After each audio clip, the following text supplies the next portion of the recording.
the cloud, see? Hello and welcome to tonight's webinar. My name is Tammy. I'll be handling the technical aspects of today's session for our host, Dr. David Fawcett. Before I introduce Dr. Fawcett, I want to tell you briefly about the sessions and how they work. First and foremost, these sessions are not therapy, nor are they 12-step meetings. These sessions are informational and educational only, dealing with aspects of healing and recovery, no more, no less. The only requirement for participation is that you choose to be here. These sessions are moderated, meaning a representative of sex and relationship healing is in charge of the session. Depending on the session, moderators may present information, answer questions, or simply facilitate an open-ended discussion among the session's participants. We cannot guarantee your privacy, nor can we guarantee confidentiality. We do, however, expect that all participants will respect the privacy and confidentiality of other participants. If you violate another person's confidentiality, we reserve the right to exclude you from future sessions. So far, we've not had to do that. Disruptive behavior will not be tolerated. Those who misbehave will be dropped from the session. Just so that you know, this also includes our drop-in sessions, which we're going to be starting next month. But so then it will be more interactive and you'll be able to see each other. So that's a little bit more of that. But the Q&A at the bottom of your screen is where you can ask Dr. Fawcett questions. So I think without further ado, I'm going to introduce Dr. David Fawcett. And if you see right behind him, that's the book he wrote, Less to Meth. Yeah, Less Men and Meth. And so, yeah, thank you. Thank you for showing that. So, and he also did a podcast with Rob Weiss, and it was one of those where I went back and listened to it like 3 times because I kept going, you know, did I hear what I think I heard? And, you know, it was really fascinating. And the stats, you know, on chemsex and, you know, where my particular point was, you know, it's all over the news about opiates. And, you know, when you're sharing that, you know, meth and sex kills more people in many states than opiates do, that was stunning to me. So anyway, so Dr. Fawcett will present for a little bit, and then we will open it up to questions. So if you've got questions, you know, he's an expert in the field and fascinating, and he can talk the whole hour, but if you have questions, you know, we'd love to have you start stacking those up, and we'll make sure we get those answered. So, and feel free to share other components of, that you'd like people to know about you.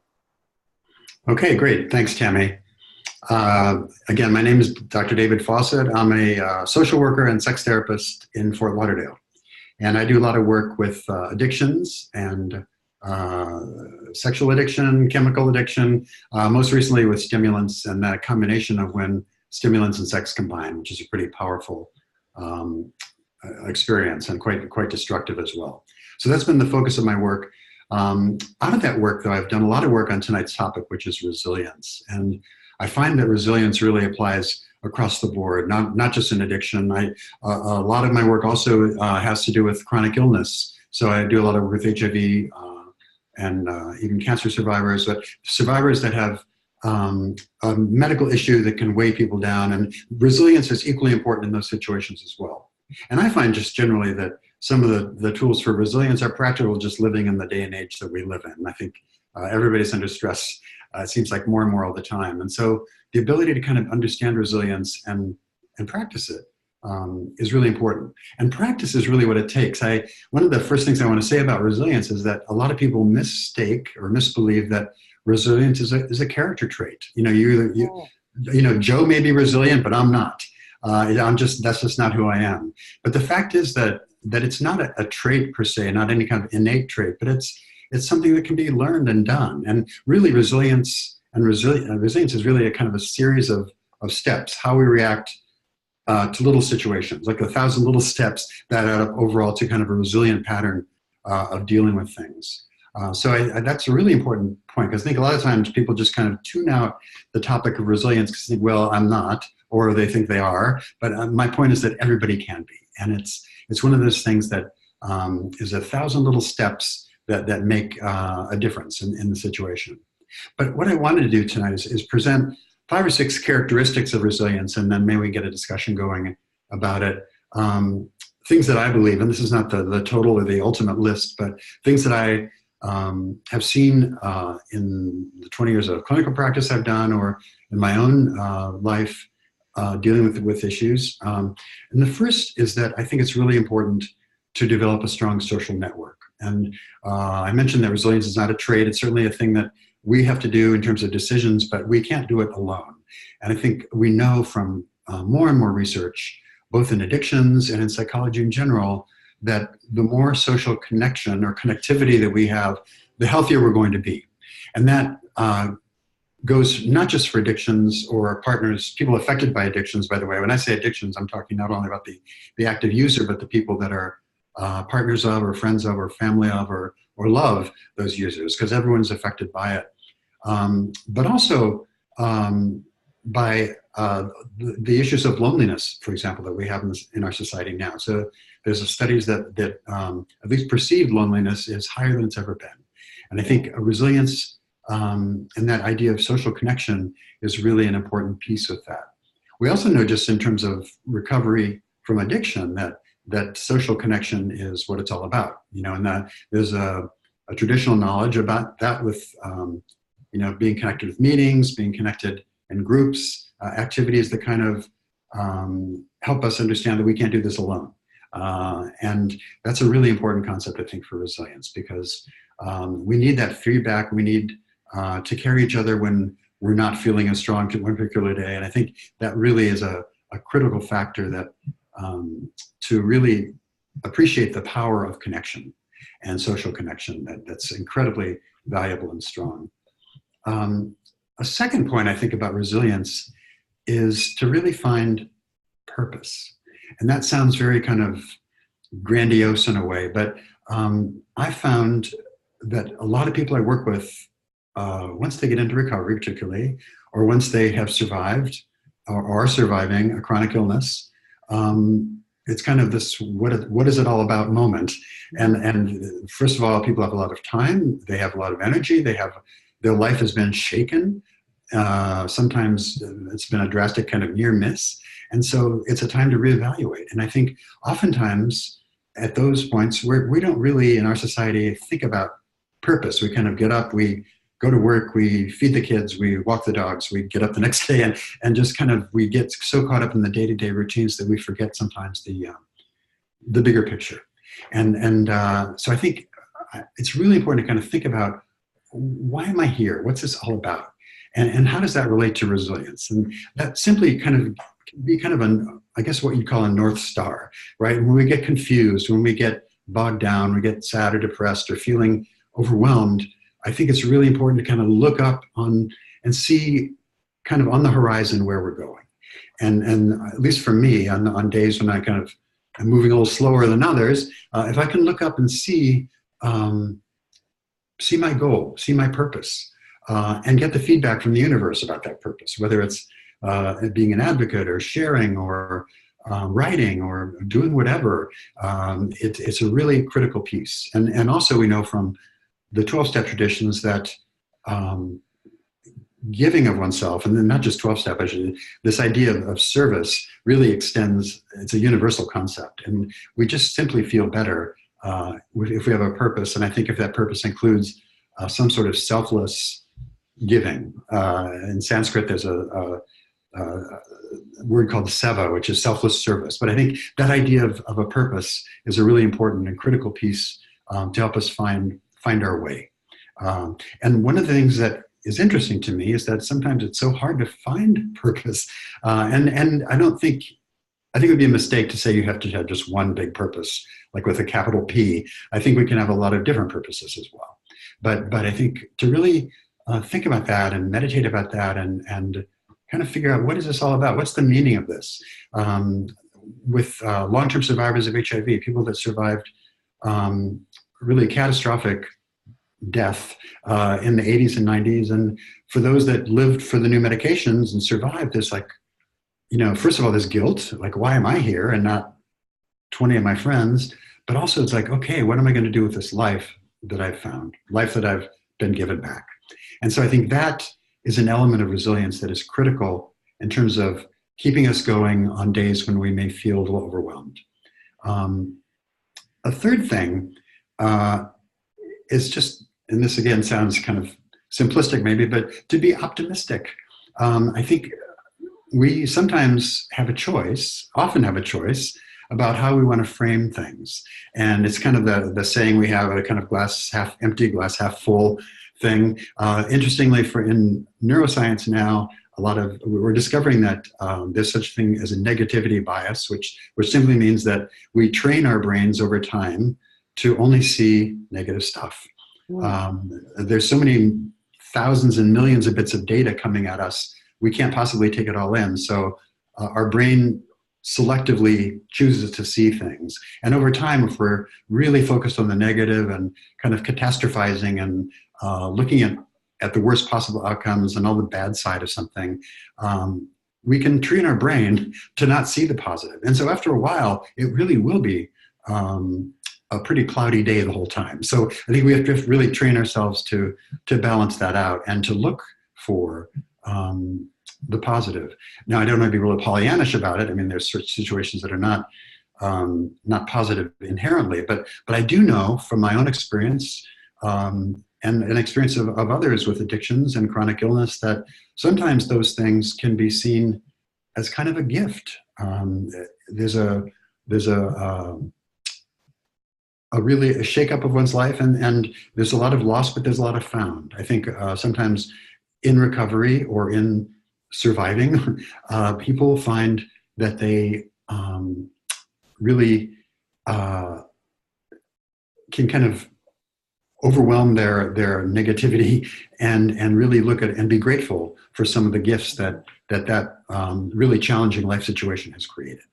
And that takes time. That's a process. That's not something we can just jump out of bed and do one morning. But I think it's something to really keep in mind that contributes to this idea of resilience as kind of a muscle, like going to the gym. We have to build resilience with practice. So just to be aware of that negativity bias and the fact that sometimes we've kind of trained our brain to just see the negative and dismiss maybe some upside of things just because it's not just because we're being kind of negative in terms of our personality, but we really don't see it. And I think we really kind of need to retrain and have that social connection that I mentioned where people can benefit from feedback. And finally, and I don't want to take up all the time because I want to talk to people too, but the other thing I'd mention is to really the importance of self-care and to really nurture ourselves. That really is the foundation for resilience.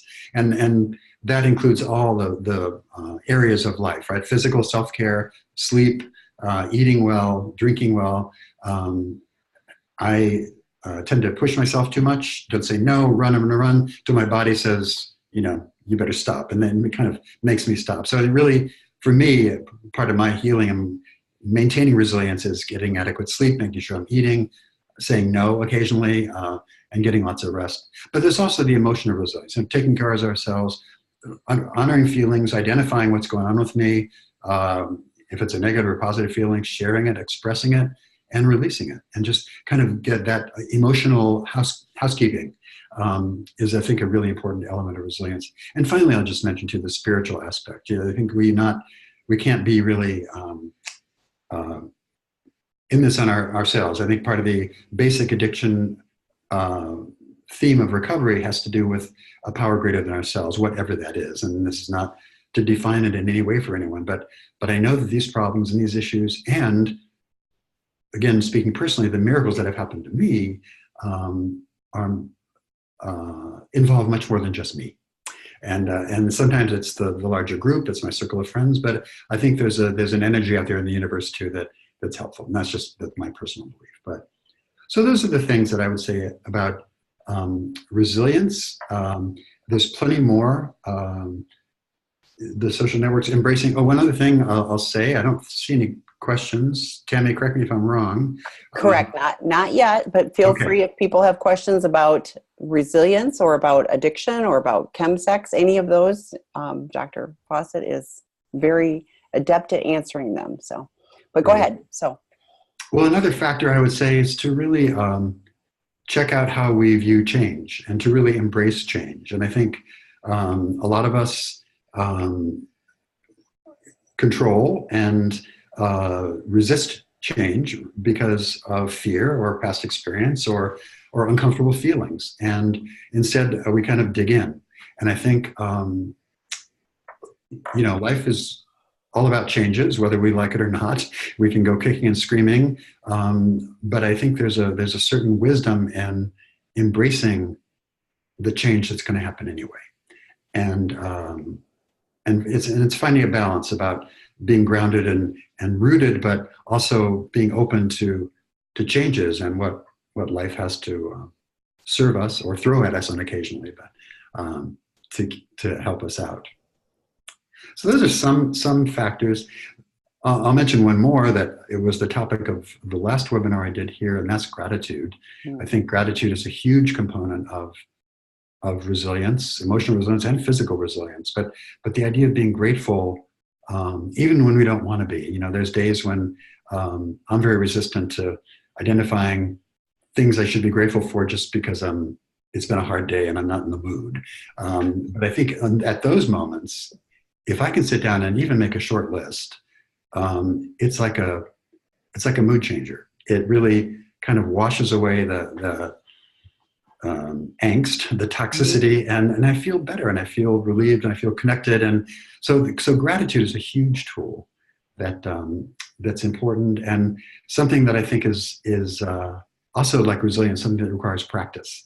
It's something that we can't just do occasionally or sporadically, but I find that it's best to have some kind of routine, a daily routine, ideally, where we can practice some of those principles, including gratitude. Well, I wrote down, when you were talking about being optimistic, I wrote down gratitude. And I know when I first got into recovery, I was told, the entire program is a suggestion, which is really good for me because I don't like being told things. So it was suggested to me that I make a list of 3 things daily that were that I was grateful for. And so I was thinking, when you're talking about building resiliency, that, that it takes practice, and that took practice because, like you said, I was going through all the change, and it was like my whole life, even though the addiction wasn't working for me, the recovery was so foreign to me. And even one of the most challenging things for me was experiencing emotion, because I'd so numbed out that I remember somebody saying, "What are you feeling?" And I was like, "I don't know. I'm just feeling, and I feel intensely, and I hate it." And whether it was joy or sorrow or whatever, I was not familiar with it. So it really took the intentionality of saying, okay, today there has to be 3 things I'm grateful for. And you know what? It got easier. And now most hours of most days, I am optimistic, and, I can find gratitude even in, some really challenging situations. There's always something that, I'm still here, that, Right. that wasn't a given back in the day, So, No, exactly. And I was thinking about your purpose and visioning, and like you mentioned, pulling your head up and looking. And I thought, and for me, it's looking ahead and going, okay, I'm here, but also looking behind and saying, wow, because sometimes you're in the trenches and you don't feel like you're making any progress, and to lift up and go, you know what, I am making progress. It may not be as quick as I want it to be, but I'm not the same person that I was 2 months, 2 years ago. And, I had this vision for continuing the journey and being a different person, as I go forward. I think it's really critical to have the attachment and have others, because left to my own devices and not getting input, from the community, I can get stuck in those trenches, or I can get stuck in the negativity. But, to have somebody supporting me and coming alongside even, and just going, you know what, yeah, your day sucked, and, I'm here for you, and sometimes that's, Sometimes we just need someone to listen. They're not going to solve the problem, but just to hear us. Yes. That's Yeah. important. And I think that's a lot of the issue is not being seen, not being heard, not being witnessed. And I think a lot of times with addictions, we have a lot of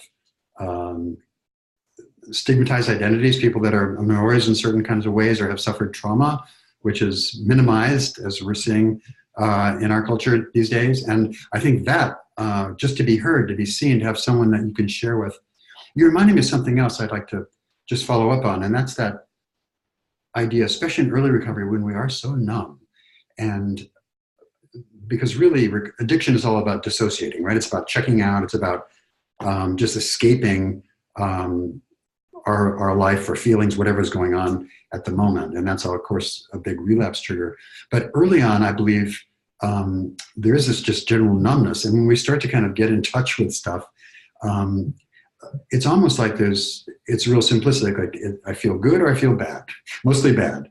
And then kind of, it's like learning a language. And then we sort of gradually learn new words and feelings get more specific and maybe more discrete. And we can start to have various shades of feeling good and various shades of feeling bad.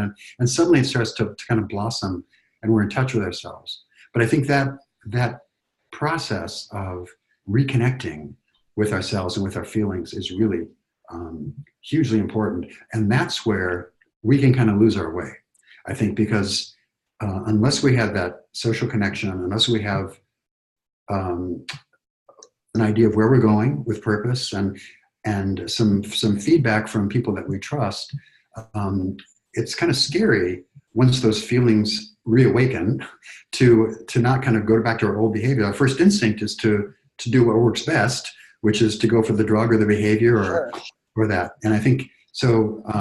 We really need support in those moments because that's really what addiction is all about. We have to kind of retrain how we approach those things. And I'll just say, with my work with chemsex and methamphetamine, stimulants, and sex, you get kind of a double whammy there because not only are stimulants, particularly methamphetamine, highly addictive, but you get those combined with sexual behavior, which is equally addictive, and the two are kind of this explosive force. And in recovery, a lot of people have difficulty being able to be intimate, being able to share, being able to have sexual desire even, because they had that kind of blanket of mood-altering substance wrapped around them. They didn't have to feel the worry about being vulnerable or being intimate or being seen or being having some kind of shame or so. I have to hand it to people working on themselves in recovery and elsewhere that this is hard stuff, and this is like graduate school for emotions. And I think we really need to understand it's a process and be gentle with ourselves and stay connected.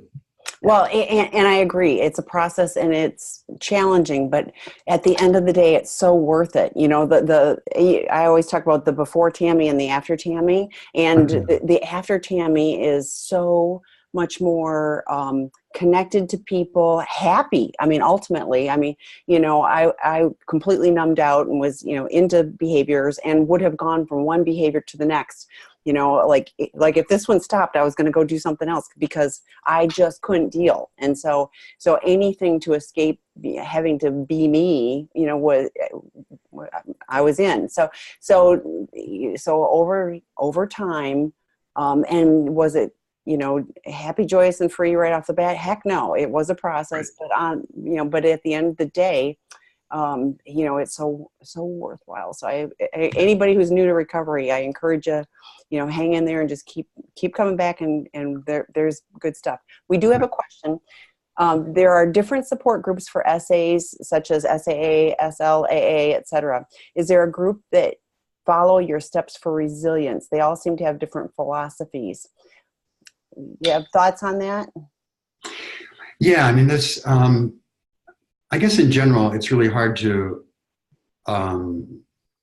state that one program is more conducive to resilience than another. I think across all the anonymous programs, what I found in general is that specific meetings, because they are independent, can have very different cultures. And so if you have a meeting that's well run, and I personally like to attend myself and to refer my clients to meetings that have some, I guess, depth, where there's people that have a lot of recovery time and that are well run, because I think I've been to meetings that are poorly run, and by that I mean there's crosstalk, or there's triggering language, or just people being obnoxious or whatever. And I think that there's nothing worse than to ruin my gratitude list than going to a meeting like that. So I think rather than try to classify any one particular fellowship as being conducive to resilient, I think it's more of checking out the individual meetings and the culture of that meeting. There are some meetings that have been around for years and years, and I think in most cases that's a good thing. And they can change, of course. But I think to look for people with recovery, people with meetings that are well run, where there's not a lot of kind of chaos. I think we all have that highly trained guts, right? I mean, as a therapist, I'm trained to kind of do that in school, but I think long before that, I learned kind of how to read what's going on. I can feel it, right? I think all of us can, whether we're conscious of it or not. And so if a meeting feels good, if it feels safe and comfortable, that's critically important. So I think ultimately that expression we have, go with your gut, is the way to go. Because really, considering that the idea of being vulnerable and safe is critically important in these meetings, right? We're coming into these rooms carrying a lot of shame, carrying a lot of embarrassment, not just about maybe what we did as addicts, but about who we are. You know, I think, for example, the men I work with are mostly gay men. There's a lot of internalized homophobia. They don't feel good about themselves. They may be have other kinds of problems, and so they're not only embarrassed about what they did as addicts, but they're embarrassed about themselves. That expression, I feel like damaged goods. And so I think if a meeting isn't safe, and I like to, in therapy, we talk about the idea of a container, right? It's the job of a therapist to create a safe container in which the person can do their work and kind of support them until they can bear their own weight on their own legs, right? To use that metaphor. And so I think meetings really have to have that sense too, for me, where they're gentle, they are not enabling. You know, people will confront or call out or share lovingly when necessary, but I think it's more the individual meeting per se. I don't know, Tammy, if you have thoughts on that? Well, I do, and I have long said that every meeting has a personality, and I don't like meetings that have gurus where somebody is perceived that they're taking over the meeting, like they're in charge of this meeting, because I believe that we are all just trusted servants and there to help and and share our experience, strength, and hope, so that others can find that path. But for this day, I'm remaining in recovery, and so yeah, I tend to go to meetings that have a variety of people. I like it when they've got the old timers, but there's also the new person. That's a great reminder of why we need to keep coming back. So I find that to be the case. I think most of the 12 steps are built on the AA philosophy. So there's a lot there that is that would be core through all of the programs. So I go back to, yes, if you have a strong meeting. There's online meetings. All of the programs have online meetings. Rob does a meeting on Friday nights for in the rooms, and they have a whole bunch of other meetings, that are online, but the various organizations also do. So if there's not a great meeting in your area, first of all, start one, and any of the home groups, you can reach out to the main organizations and they'll help you start a meeting, because there's not places where there are all the meetings. I had a friend that started a meeting and he said, I showed up. In fact, I've had a couple friends that have done that. They started a meeting and he said, I took my book and I, sat there, and he said the first, X amount of time he sat by himself. And, he said, then people started coming, and then it ended up being, kind of a major meeting in that area. Right. So there's always that opportunity. But there are, ideally there's, other opportunities to connect. So You reminded me of just one thing I know C waited the question, yeah. But I remember years ago when I was first coming into the rooms of Alcoholics Anonymous, I was in New York City and I happened to come into a meeting, and I sat down in a chair, and a woman came up, and an old timer at this meeting said, "That's my chair." Oh my goodness. And I was gone, and I was out, for a while after that. That was my one kind of pulled all my courage together to go to that meeting, and just so I think we have to be really careful about that and what happens in meetings, and be open and welcoming and loving. Yeah, that was unfortunate. So, and but meetings are made up of humans, and you know what? We didn't all get to the meetings because we were these wonderful people. I mean, you were talking too about that you work with a lot of gay men that don't feel good about themselves. I'm a heterosexual female, and I didn't feel good about myself, and my addiction was how I escaped that. So I think that that's the kind of the universal thing is, there's something where we feel like we're damaged, that we're not we're not whatever, and our addiction, it works for us for a little while because it helps us escape from those feelings, but it's not the right coping mechanism. So recovery, we have to learn tools that we can live in this world, without relying on maladaptive, as I will say, behavior. So, and live joyfully. Yes. Yeah. Because I don't want to just I don't want to be hanging on by my fingernails. Exactly. I don't want to survive. I want to thrive. And recovery has given me that gift, for which I'm grateful. So I'm going to add to my gratitude list. So we have another question, David.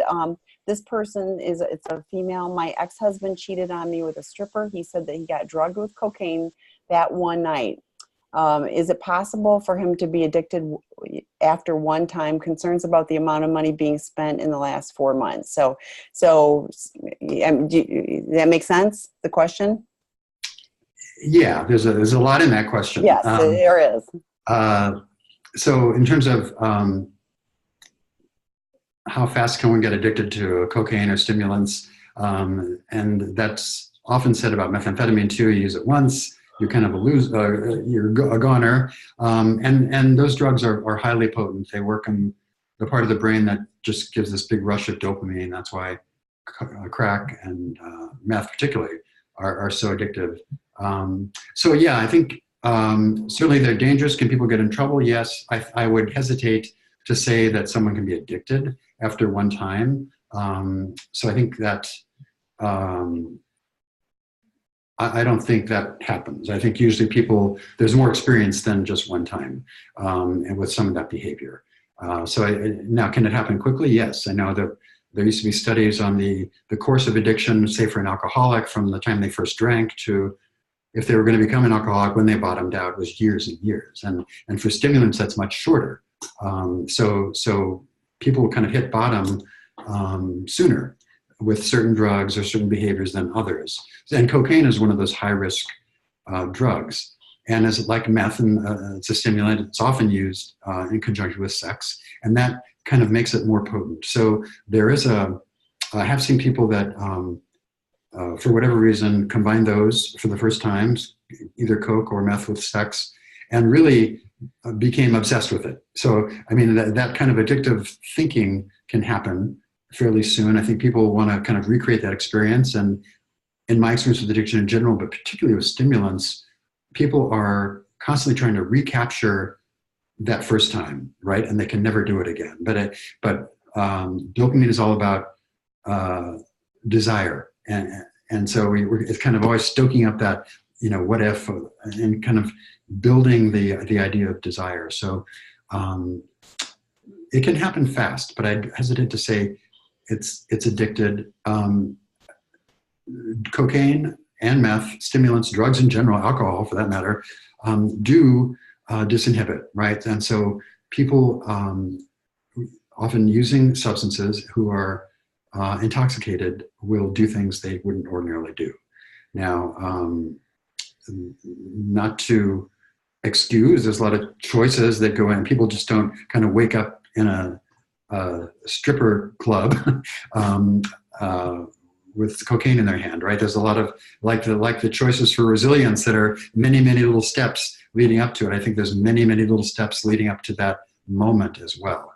And one of the things we do with addicts in recovery is to kind of go backwards, right? To work back, and sometimes if you're in recovery, to work from the point of a trigger or a craving. Gee, I had a real drug day today. Well, what was going on? And then trace it back to the feeling, the event, and it can go back days and weeks and even months sometimes. So it's not just a single event. So I think he may have gone to a strip club that night, cheated on you, but I think that may be a telltale symptom of some other larger pattern. And it may, I don't know if it's a pattern of cocaine or strip clubs or just addictive thinking or intimacy issues or whatever, but I think it's a symptom. I would look at it as a symptom. The other thing you mentioned, concern with the amount of money being spent. This is a huge issue with any kind of acting out behavior, whether it's sex addiction or drug addiction. People can suddenly start spending money for the reason I talked about, where they're trying to recapture that high.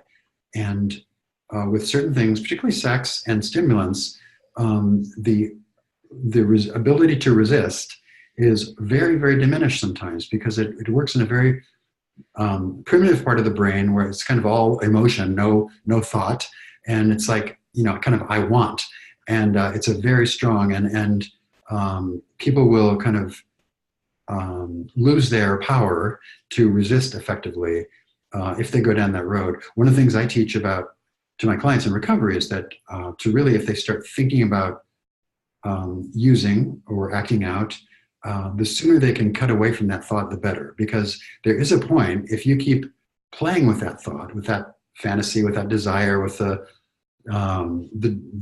recollections about how it felt, the more you play with that, the more inevitable it is that you're going to use. And so I think it's really important to kind of back away from that and disconnect as quickly as possible. And one of the consequences we see with that is the money that you're talking about, where people just don't say no and will spend crazy amounts of money and do things that they regret and feel bad about for doing, but they do it anyway. And that's the nature of addiction. And so I think to get some maybe professional consultation there would be useful, and to really look at how you can express your concerns to your husband, make sure you're verbalizing that, or I often find that's helpful to have a couples therapist just to be kind of a moderator. When I've done couples therapy myself as a therapist, I'm always surprised, and the couple is surprised, because just, I don't even have to say anything, but by being a third person in the room, they start saying stuff to each other that they'd never heard before. And so I think that kind of element of communication is important as well.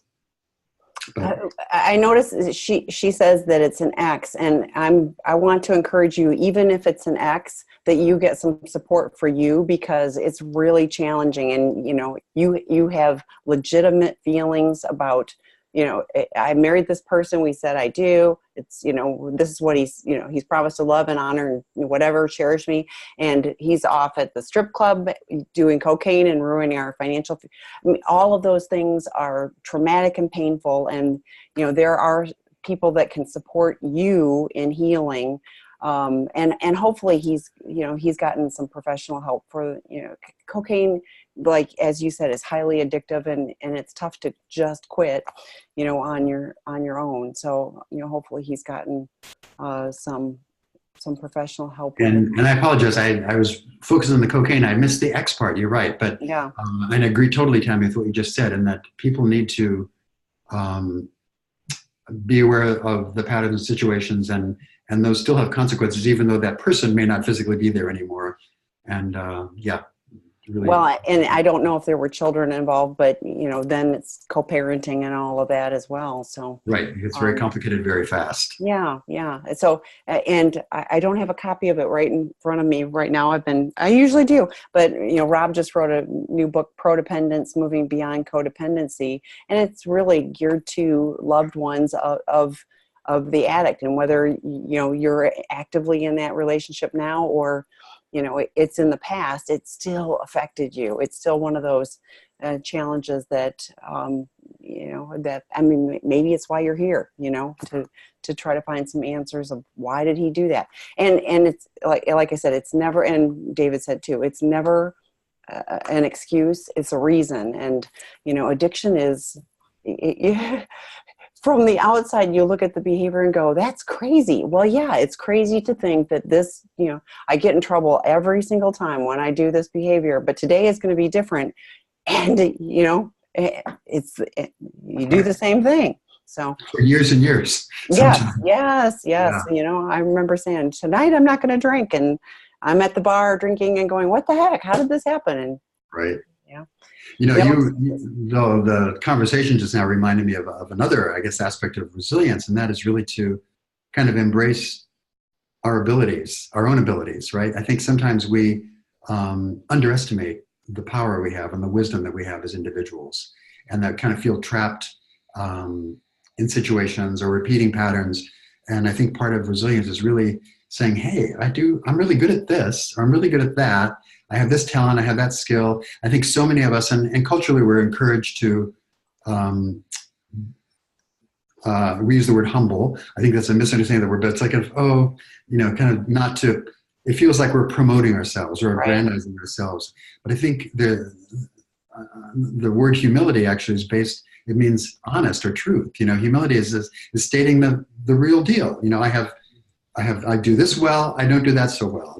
And that's just kind of the reality. But I think to embrace that and to learn, and this was something that came to me in recovery, it's just, okay, I'm really good at this. You know, that's something I didn't know. And part of that is sometimes maneuvering through life. Not when I find myself in situations that are scary or I haven't been before, I now have kind of a trust that I can probably do this with some help and some input. So I think that ability to embrace one's ability is really a critical piece of resilience.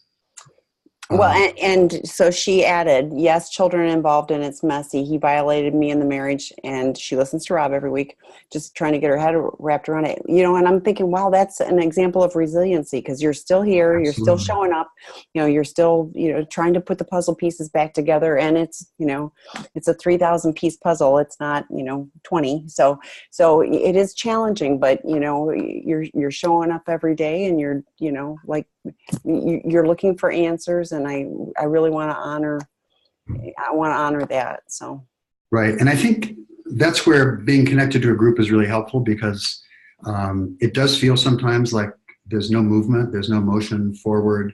That's particularly true of stimulants, which is a really tough recovery. They kind of damage the brain in a way that takes several years to recover, and until that's complete, people are feeling unable to experience pleasure and not feeling joyful and feeling hopeless and impulsive and just kind of blah. And these are people that are going to meetings, sometimes 2 meetings every day, really working their program and thinking, you know, they're going to be that one person this doesn't work for. And so I think to bring it back to resilience, I mean, that you're showing up, just like Tammy said, is hugely important, and just going through. And I'm sure you're seeing results too, but it's a long process, you know, one day at a time, right? And I think I was recently at a conference, and they said, gee, you know, we walk 20 miles into the woods, we have to walk 20 miles back out. And fortunately, I think for most people, it's faster than that. But it does take showing up, even on days when we kind of think, what's the point? So good for you. I really applaud the strength. And we're working on creating drop-in groups. Like I don't know if I'll get them ready for next week, but there will be drop-in groups for partners, and then you'll be able to see each other and be able to connect, and, you know, so somebody can say, yeah, you know, I feel that too. David, you mentioned, and this I think was something in the podcast. I've had the opportunity to hear David present several times too, for which I'm grateful for. But some of the things I didn't understand were, you know, because withdrawal from alcohol is not fun, but, you know, it kind of gets through your system and you have some cravings and stuff like that. But can you share a little bit more about what withdrawal from stimulants really looks like, and kind of time frames that people will have symptoms?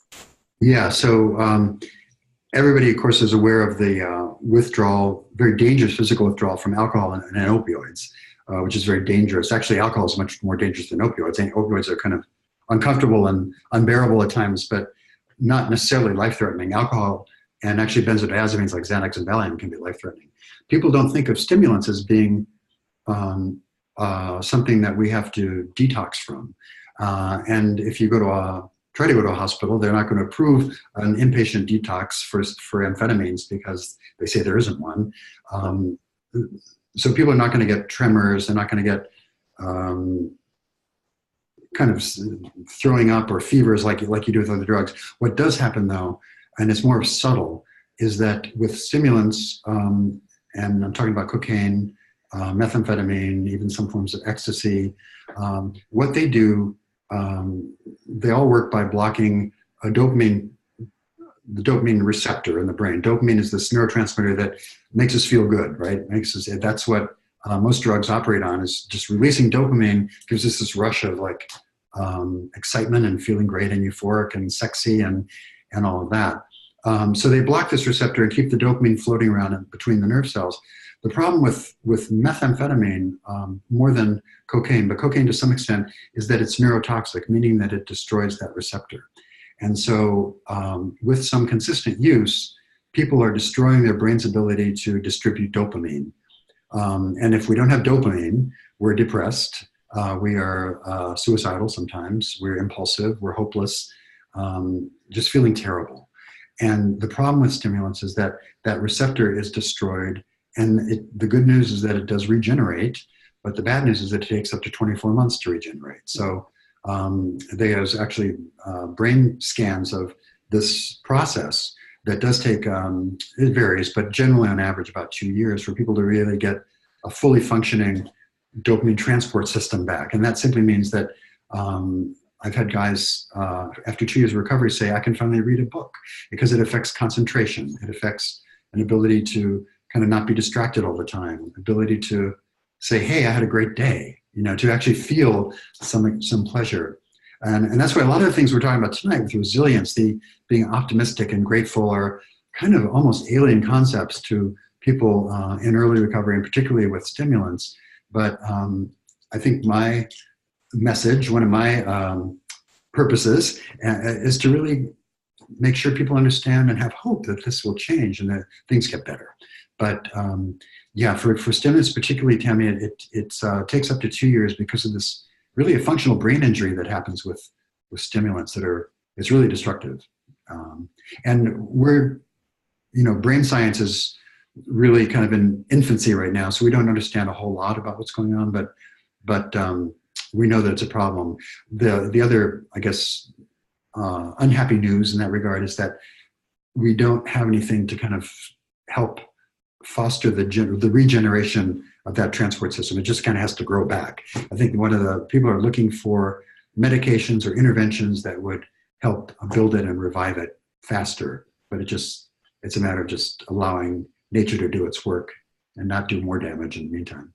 So how quickly is it destroyed? You mentioned that people aren't addicted, after one time, but so how quickly can meth, cocaine, whatever, destroy the dopamine receptors? I mean, it varies based on individual, but I think someone who's using consistently, and it also varies on how they're ingesting the drug. So if they're smoking is bad, but injecting it is worse, and so because it just kind of slams the system, to use a pun there. So I think what we're seeing with methamphetamine, and now we're getting this whole new class of drugs called atypical psychoactive drugs, which are these basically synthetic drugs that are being created in kind of home labs or in China or elsewhere, and people are ordering them on the internet. They come via FedEx, and you don't really know what's in it. Right. So most of them are stimulants. Sometimes they contain fentanyl, but those drugs are really toxic. So the more toxic the drug, the faster it happens.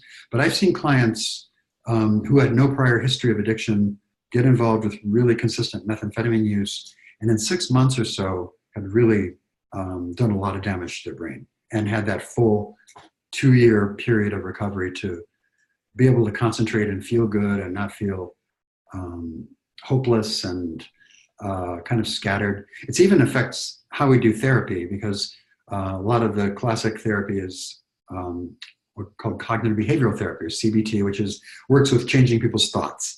And it's really hard to work with a stimulant user in early recovery, working on their thoughts, because they're all kind of muddled, and it's hard to concentrate.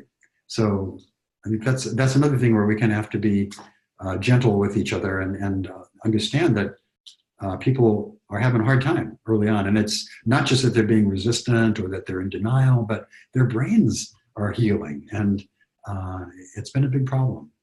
And I suspect, and I don't think there's a lot of research on this, Rob would know better, but I would suspect that some of these behavioral addictions that function the same way, sex addiction is very similar to stimulant addiction. I would think that we're going to find that it also has some, temporary impact on how the brain works. The temporary meaning there's a destructive element that can be healed. So we just don't know. It's all kind of in the beginning right now. Yeah, that would be fascinating. I know that Dr. Valerie Boone did her study and it affected the same exact areas of the brain. So it would be interesting to know if it also destroyed the receptors as well. That's interesting. Go ahead.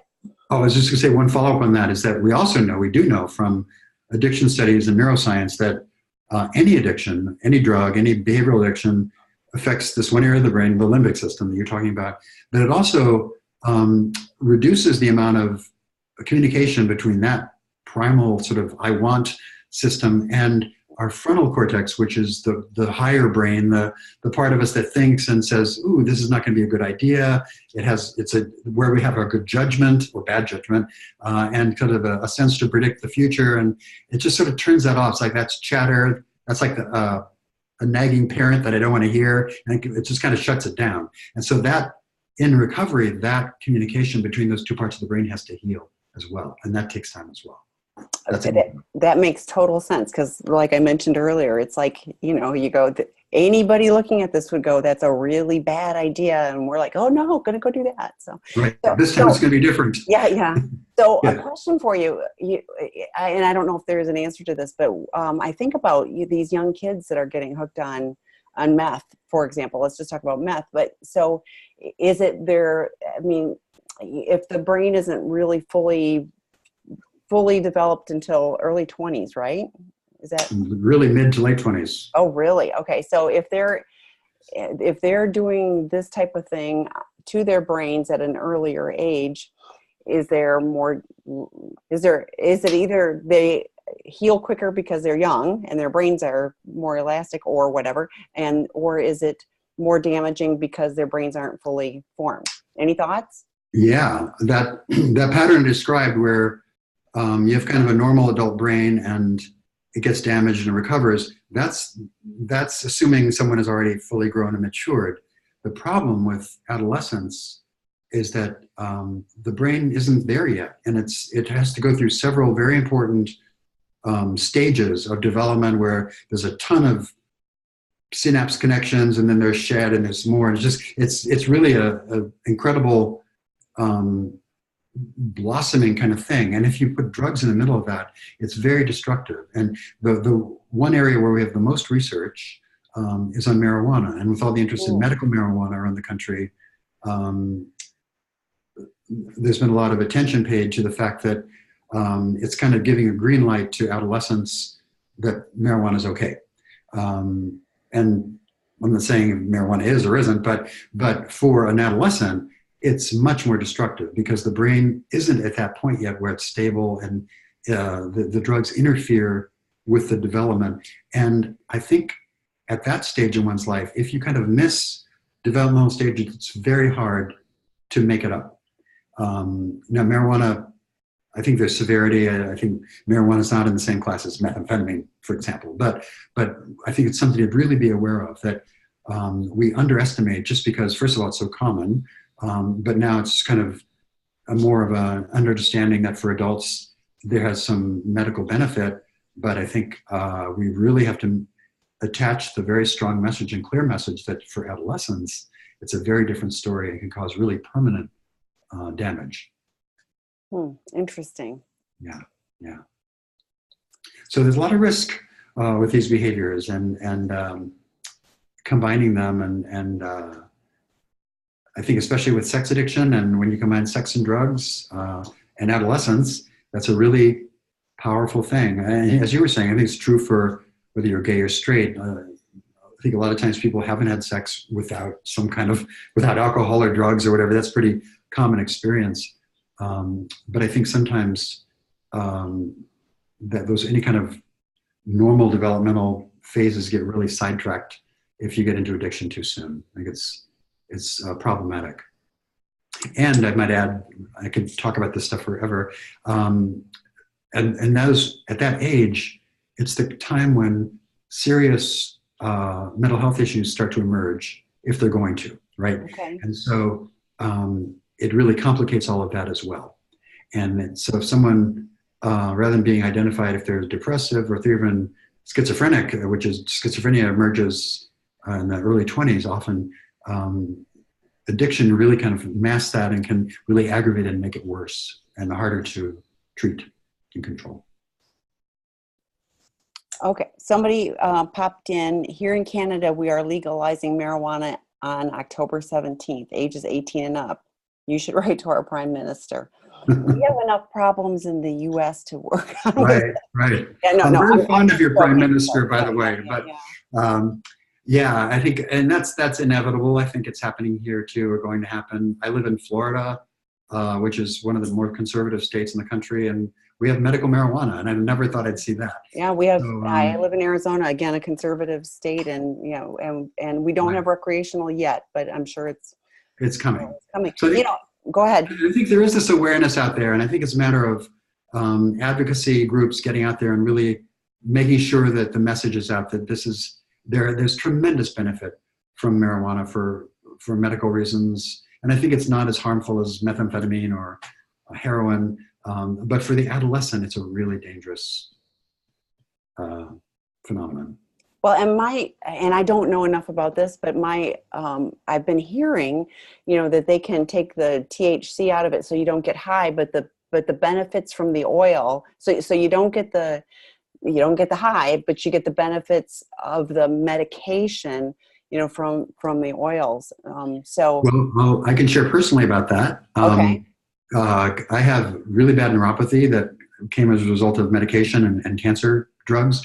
And I'm now starting CBD oil, which is the stuff you're talking about. It's 40, the ratio is 40 to 1, 40 CBD to 1 THC. There's no modafinil effects at all. And the jury's out, but I'm trying to see if that helps. But I think it's been proven to really help a lot of things like that. Well, and then to me, that seems like an easy choice if there's without the intoxicating effects. Right. Yeah. If there's not negative brain effects, if there's not intoxicating effects, right. It was shocking to me that when I drove in Colorado after they legalized something, and there was a sign over the freeway that said "Drive high, get a DUI," and I thought, wow, I never thought in my lifetime that I would read a sign like that. So, just and I know it's a mixed thing, and I'm not trying to open up a can of worms, but I was like, if there's medical benefits from it that can be produced without the negative consequences, great. Right. And we're finding our way on this. There's still not a lot of research. So. Well, and alcohol, if you go back to alcohol, before alcohol was, the higher proofs, it was like what they call near beer now, when it was mostly water, and kids drank it, but then they figured out how to make it different. And that's when, that's when more people had more problems. So, yeah.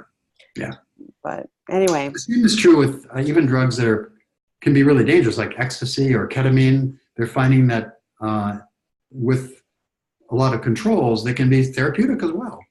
Absolutely. And because in this country, in the U.S., we those are considered illicit drugs, so there's not a lot of, if any, research funding. So we really don't understand. Or haven't had a lot of research on those drugs and the effects of them and the possible medical benefits of them. Right. And I do. And I have a friend that actually is on one of those therapies, and it's been transformative for this person. Yeah. Well, great. Thank goodness there's there's a good benefit to, something that's been problematic in society otherwise. So. Right.